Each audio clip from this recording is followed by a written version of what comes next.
Welcome back to Studio 701. If you have a favorite quilt, there's probably a story behind why. Stephanie Olson is joining us now to talk about the stories that go along with quilts. Thank you so much for being here, Stephanie. Hi, thank you for having us. You have some beautiful quilts here today. What kind of got you started in quilting?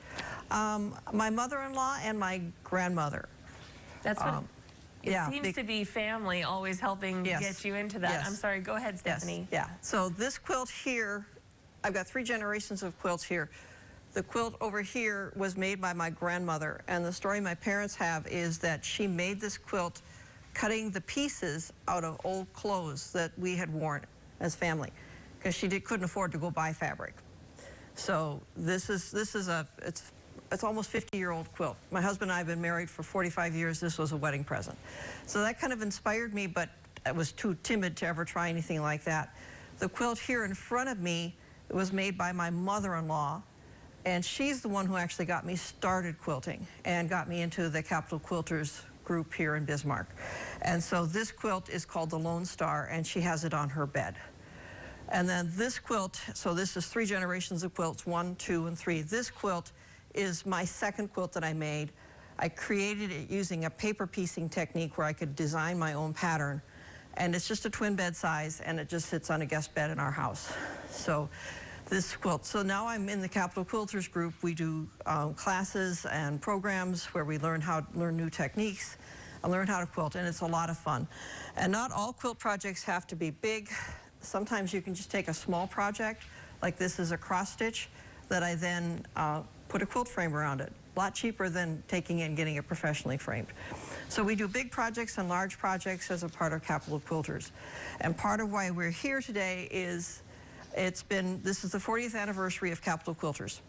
I've been in the group for about 5 years now, but these ladies have been meeting every month for 40 years now. And so we are going to be celebrating this at Sensational Sunday at the North Dakota Heritage Center at 2 o'clock, doing a display of about 50 quilts that have been made over 40 years plus by the quilting group. That is an incredible amount of quilts really cool. And history and stories that must go along with them. What have you really gained from being part of the Capital Quilters Guild? Is it just the skills, or talk more about maybe the camaraderie you have? There is a lot of camaraderie with quilting, and that even goes way back, because ladies used to sit and quilt together to finish projects, and oftentimes that's over the generations was how they would teach each other from year to year. And so I think the Capital Quilters group kind of formed out of trying to recreate that kind of a fellowship and bonding that happens when women work together on projects. Just beautiful. And the story about your grandmother's quilt, oh, that just gave me chills hearing what she used as far as clothing to create that. Yep. And it still has held up so well. Yes. You know, is there something that might surprise people about quilts or making quilts? I think 2 things. One is how well they do hold up, how long they do last. This one has gotten more fragile, and so I don't use it on our bed anymore, but we did use it on our bed for decades. The other thing is patience. You know, take your time to finish a project. Don't be afraid to let it take some time. You know, this one was by trial and error. I mean, a lot of the first pieces I made to try and make it happen didn't work, so I had to try again. How long does it take you to make a quilt like the one that you made there? This one, probably about a year. Not that I'm working on it every day. Some of them have 250 hours in them. Some of the quilts that you'll see at the Sensational Sunday program, 250 hours of handwork. Some of them take years to do.